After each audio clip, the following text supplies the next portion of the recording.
ବନ୍ଧୁଗଣ, ରେଶ୍ମା ନାମକ ଜଣେ ମହିଳା ଥିଲେ। ତାଙ୍କ ବୟସ 40 ବର୍ଷ ଥିଲା।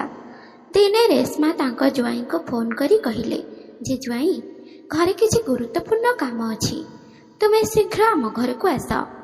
ସେଠାରୁ ରେଶ୍ମାର ଜ୍ୱାଇଁ ତାଙ୍କ ଶାଶୁଙ୍କୁ କହିଲେ ଯେ ଠିକ୍ ଅଛି ମା, ମୁଁ ତୁରନ୍ତ ଯାଉଛି।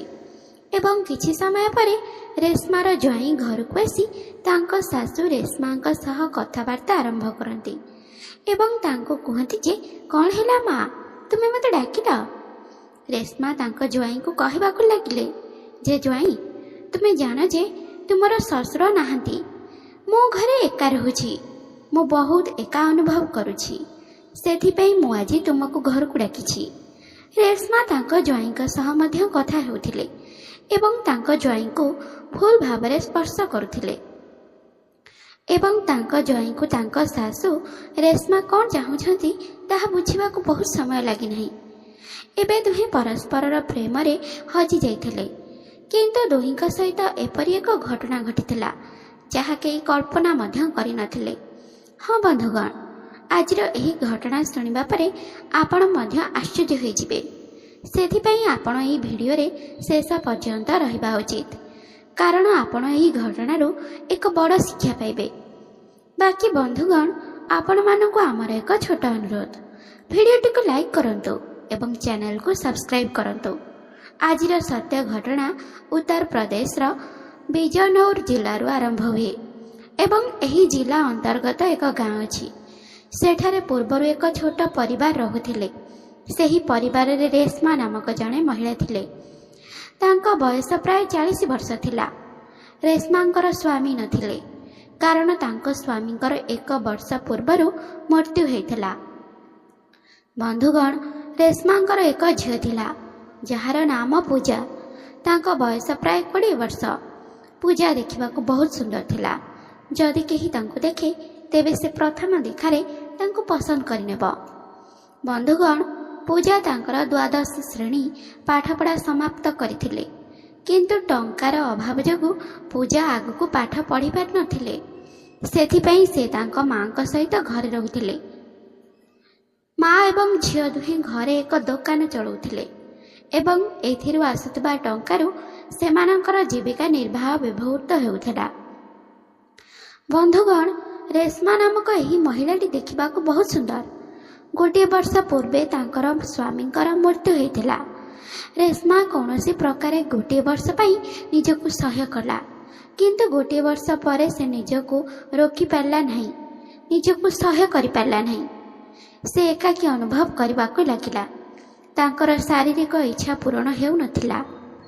ବନ୍ଧୁଗଣ, ଗାଁରେ ଗୋଟିଏ ପୁଅ ରେଶ୍ମାଙ୍କ ଘରେ ବସିବାକୁ ଆସୁଥିଲା।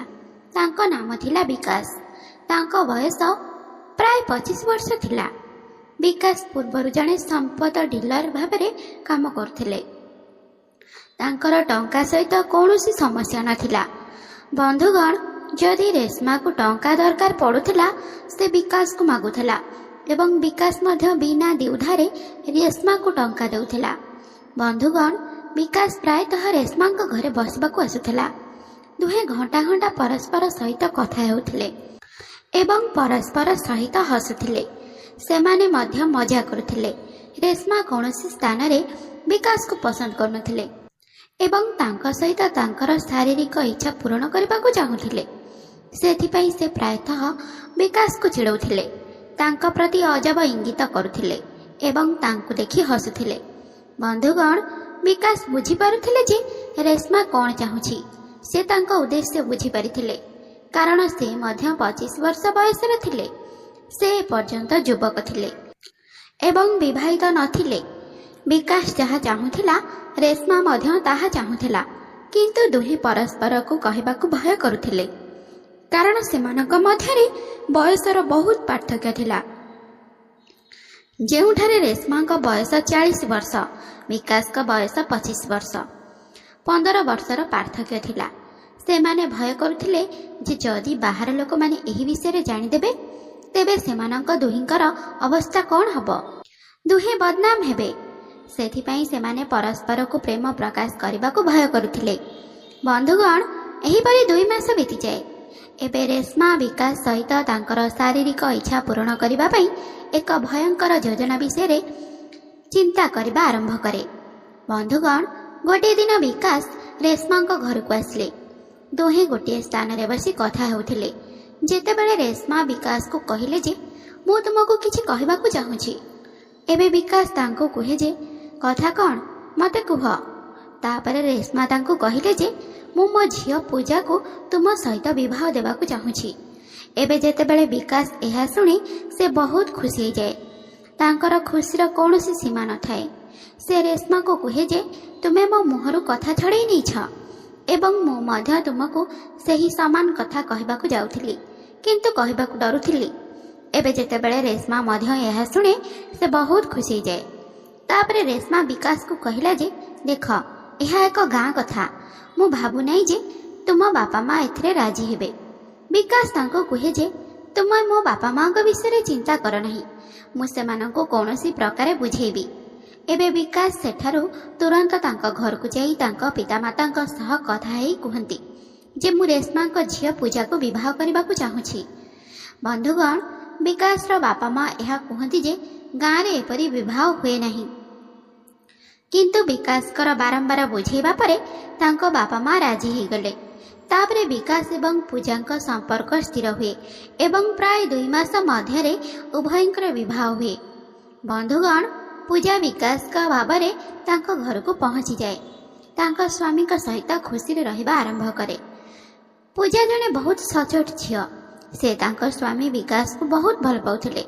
ସେଥିପାଇଁ ସେ ତାଙ୍କର ପ୍ରତ୍ୟେକ ଇଚ୍ଛା ପୂରଣ କରୁଥିଲେ ଏବଂ ସେ ତାଙ୍କ ସ୍ୱାମୀ ବିକାଶକୁ ସବୁବେଳେ ଖୁସି ରଖିବାକୁ ଚେଷ୍ଟା କରୁଥିଲେ।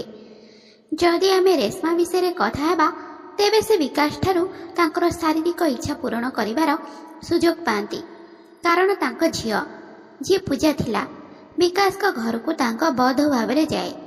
ଏବେ ଏଠାରେ ରେଶ୍ମା ଘରେ ଏକା ହୋଇଯାଏ। ଦିନେ ରେଶ୍ମା ତାଙ୍କ ଜ୍ୱାଇଁ ବିକାଶକୁ ଫୋନ୍ କରି କହିଲେ ଯେ ମୋର ତୁମ ସହିତ ଏକ ଗୁରୁତ୍ୱପୂର୍ଣ୍ଣ କାମ ଅଛି, ତୁମକୁ ଏବେ ଘରକୁ ଆସିବାକୁ ପଡ଼ିବ। ବନ୍ଧୁଗଣ, ବିକାଶ ତୁରନ୍ତ ତାଙ୍କ ଶାଶୁ ରେଶ୍ମାଙ୍କ ଘରେ ପହଞ୍ଚିଯାଏ। ସେମାନେ ଗୋଟିଏ ସ୍ଥାନରେ ବସି ପରସ୍ପର ସହିତ କଥା ହେଉଥିଲେ। ତାପରେ ରେଶ୍ମା ବିକାଶକୁ କହିଲେ ଯେ ମୁଁ ତୁମକୁ କିଛି କହିବାକୁ ଚାହୁଁଛି।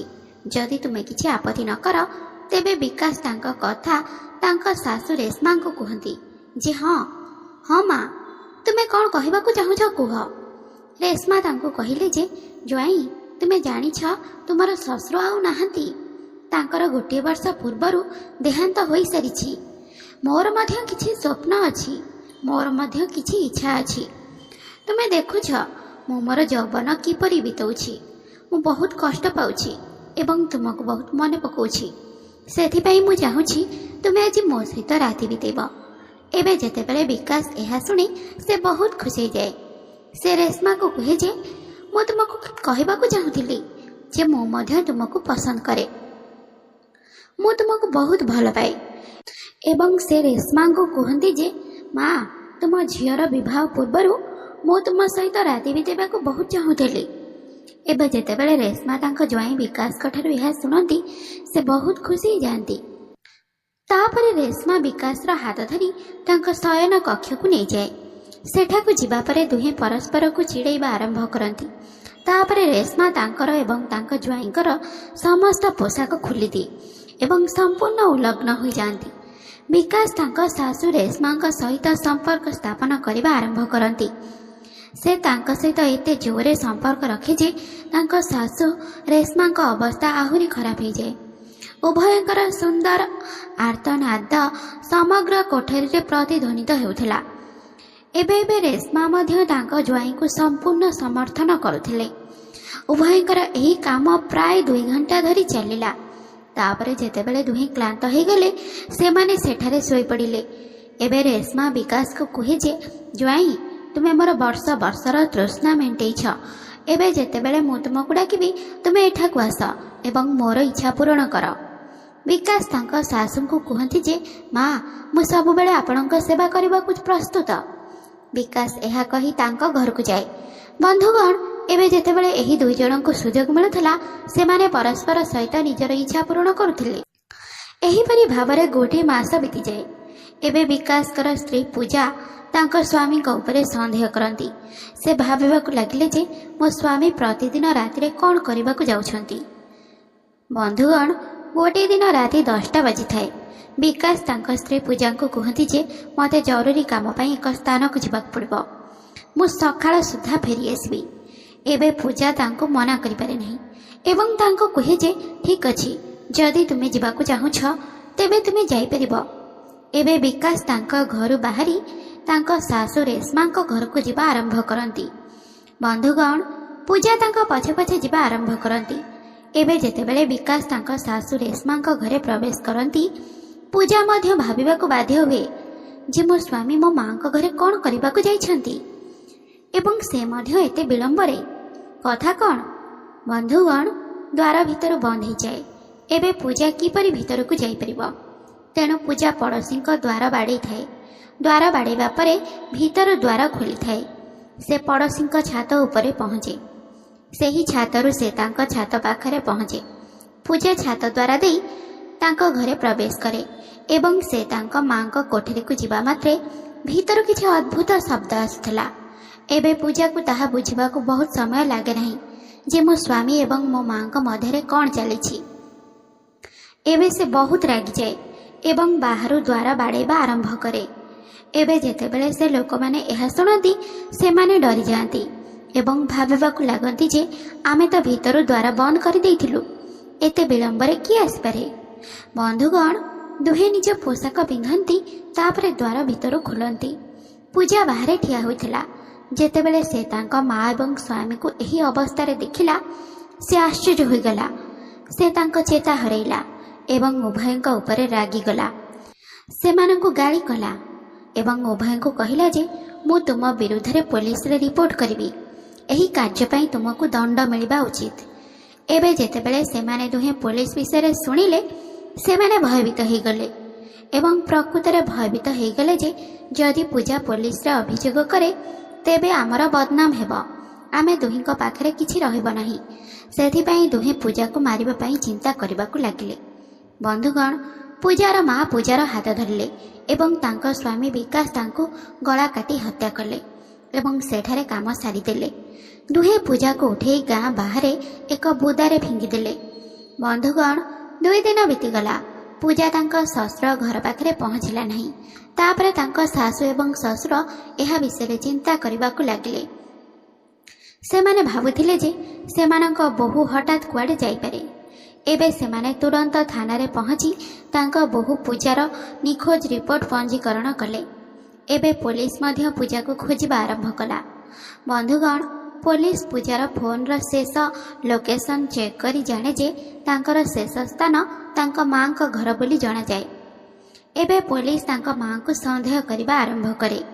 ସେମାନେ ତୁରନ୍ତ ସେଠାରେ ପହଞ୍ଚି ରେଶ୍ମାଙ୍କୁ ପଚରା ଉଚରା ଆରମ୍ଭ କରନ୍ତି ଏବଂ ତାଙ୍କୁ କୁହନ୍ତି ଯେ 16 ତାରିଖରେ ରାତି ପ୍ରାୟ 10ଟା ସମୟରେ ତୁମ ଝିଅର ସ୍ଥାନ ତୁମ ଘର ବୋଲି ଜଣାପଡ଼ିଥିଲା।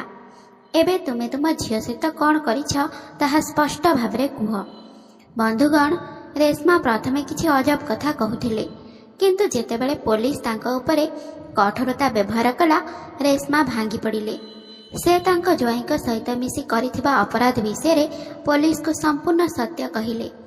ଏବେ ପୋଲିସ ତାଙ୍କୁ ଏବଂ ତାଙ୍କ ଜ୍ୱାଇଁଙ୍କୁ କଠୋର ଦଣ୍ଡରେ ଦଣ୍ଡିତ କରିଛି। ତ ଶ୍ରୋତା ବନ୍ଧୁମାନେ, ଆଶା କରୁଛି ଆଜିର କାହାଣୀଟି ଆପଣମାନଙ୍କୁ ନିଶ୍ଚିନ୍ତ ପସନ୍ଦ ଆସିଥିବ। ଆଉ ପସନ୍ଦ ଆସିଥିଲେ ଭିଡ଼ିଓଟିକୁ ଲାଇକ୍, ସେୟାର ଆଉ ଚ୍ୟାନେଲକୁ ସବସ୍କ୍ରାଇବ୍ କରିବାକୁ ବିଲକୁଲ ବି ଭୁଲନ୍ତୁ ନାହିଁ। ତେବେ ଆଜି ପାଇଁ ରହୁଛି ବାଏ। ପୁଣି ଦେଖା ହେବ ଆଉ ଏକ ସୁନ୍ଦର କାହାଣୀ ସହିତ ଆଉ ଏକ ନୂଆ ଭିଡ଼ିଓରେ। ଧନ୍ୟବାଦ।